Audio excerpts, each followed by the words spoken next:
আসসালামাইকুম।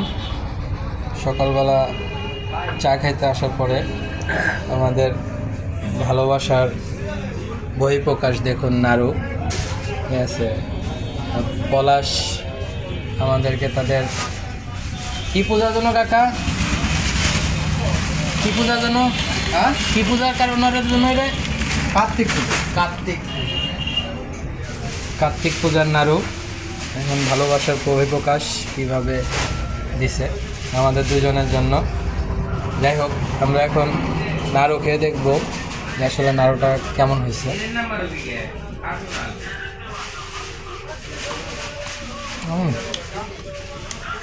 মজা আছে।